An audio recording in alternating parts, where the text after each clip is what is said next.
Hey guys, welcome to a brand new episode of Harry Potter Hogwarts Mystery. Today we'll be going into a new character that will be featuring in future chapters, having a little bit of discussion about him and how he might be different from other students, and also going into everything you don't know about an Animagus, or you do know, and we'll be reiterating it because if you read Pottermore, you can go through all this, and I'll put the link below if you haven't already found it. But there's loads of interesting information on how to become an Animagus. If you were thinking about doing it yourself, don't. It won't work. I've tried. This will get us all clued up for when we meet the new character. So, the new character, based on some information that we've got from our data miners, of course, our source of all information. This guy, Talbot Winger, will be coming. He's a Ravenclaw, and as a very bad omen for me, just a rule of reference is if you see somebody and they have red eyes, my experience, they're generally not good. So this guy has very unique red eyes, and for me, yeah, he's already, there's something going on, and it turns out there is. He's an Animagus. So thanks to Tony and Merchateer who have provided us with this source of information. My guess, based on based on the animal chart that we looked at in a previous episode about, you know, the Siamese cat, which is an Animagus in the file name. My guess is that, and you'll have seen obviously on the thumbnail, is that is the form that he takes. Pretty lame. I mean, wow. You could have little cat fights with McGonagall. The only other interesting information aside from this is there's loads of information on other future things and dialogue, and I'm not going into that because I think it's too much of a spoiler. A little preview of a picture. I like to look at that, but not too much into, you know, understanding what's going to be happening in the next chapter. And this, so we've got Rowan, female male form, looking pretty ready for a ball, potentially. Looking like a baller. We have the new character that is going to be coming into the game, which we've already seen. And we have what everybody's been waiting for, hats arriving. So I'm hoping, please let this be a separate category. And if there's hats, can please somebody find if there's shoes. I want to have separate shoes for my trousers. Some of the shoes and trouser combinations don't work for me. So hats probably might actually be just substituted with, it'll come within the hair aspects, but hopefully it'll be a new category in itself. I'd like to see some new customizations. I've pretty much bought everything now, so it'd be nice to buy some new stuff. Some Quidditch medieval hats, Hogsmeade casual, Ice Wizard hat. Yeah, I'm looking forward to some of that. So let's get into today's episode where we will be talking about Animagus. We'll be using the beautiful site that is Pottermore, going through some of the facts, because there's some great facts that I didn't know about Animagus, and we'll be looking at them. Okay, so we all know about the intricate art of the power to turn into a particular animal at will, but there's far more to it than meets the eye, just like the how is it pronounced when it's Animagi? Animagus themselves. How much do you really know about them? For me, I didn't know that much. Upon reading this, there's so much interesting information.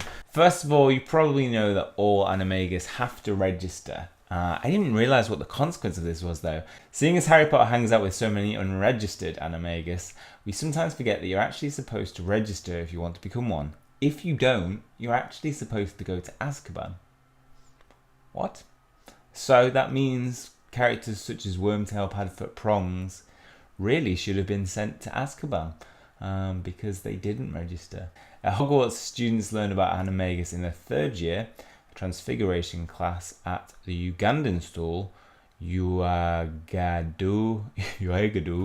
Students can master the complex transfiguration by the age of 14. So why is it that only some wizards or witches decide to become Animagus? And is it something that you can decide to become? Well, apparently there is a learning process to become one, but it's very complex. And so let's go through what that will be.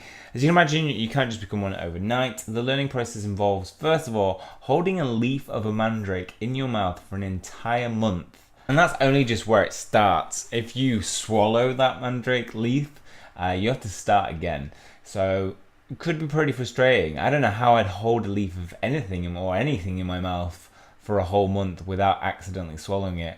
I was trying to eat That'll be a challenge. And if you really want to, train for this, I suggest starting now. Try and hold something in your mouth for a whole month without swallowing it. What do you do when you go to sleep? Who knows? But there's even more stages to that. I'll put a link to a video which is probably good. Shows the other parts of it if you're interested.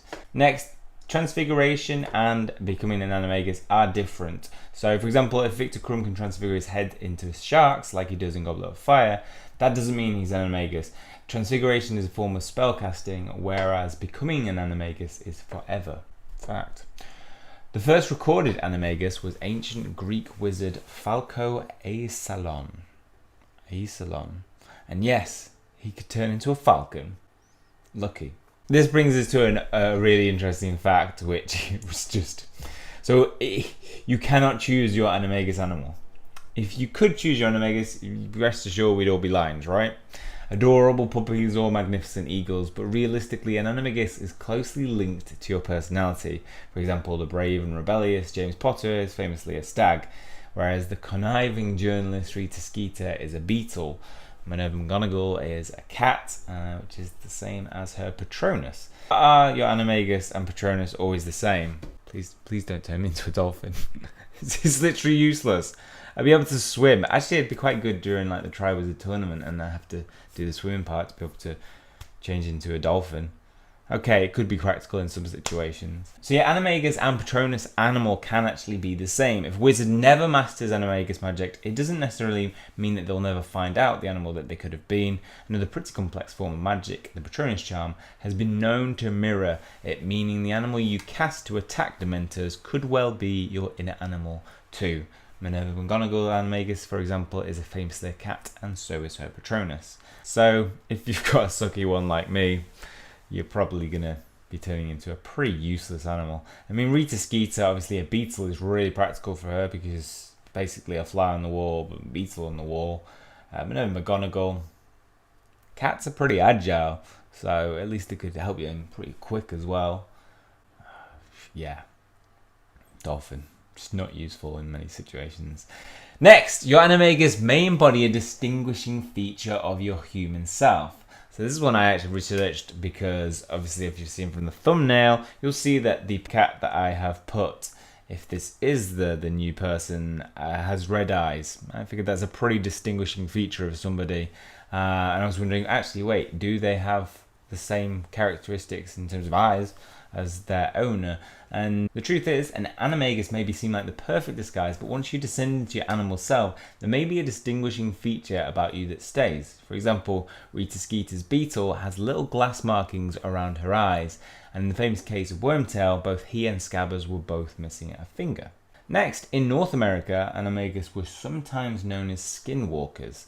Native American animagus seem to have been closely linked to the legend of skinwalkers. The myth told of evil witches or wizards that could transform into animals and gain their powers through the sacrifice of a family member. Okay, this damaging rumor was often perpetuated by fearful Nomaj, medicine man. Next, you do not adopt the lifespan of the animal you have become. That's good. Ron was always so bewildered that his pet Scabbers managed to live for so long. 12 years is a very, very old rat. That is unless you're actually Peter Pettigrew, masquerading as a rat, which in this case was true. This means you could theoretically be an animal for decades, far longer the animal is supposed to live. If anybody looks like my dog and wants to transfigure themselves into it so I can have my dog live longer, please contact me. And finally, Minerva McGonagall was taught by Albus Dumbledore himself. Does that mean that Dumbledore was an animagus too? Perhaps. Dumbledore is a skilled wizard. It's interesting how some people decide to follow that line of wizardry and become an animagus, whereas some don't. So hopefully that's helped you in understanding what we can expect from our new friend that is going to be appearing in future chapters, whether it'll be this year or next year, I'm not sure. But the fact that he's got red eyes, for me, he's going to be an interesting character and potentially someone to look out for. Wait, does his name have an R in it? What's his name again? Oh god, I bet it has an R in it. What did I say his name was? Something Talbot. Whew! Winger. Oh, he does have an R in there at the end. Nah, not standing out for me as a suspect. Okay, well that's all for this one. Hopefully you've enjoyed it. If you have, please hit the like button and hit subscribe if you want to keep up to date with future content. That's all from me. See you soon.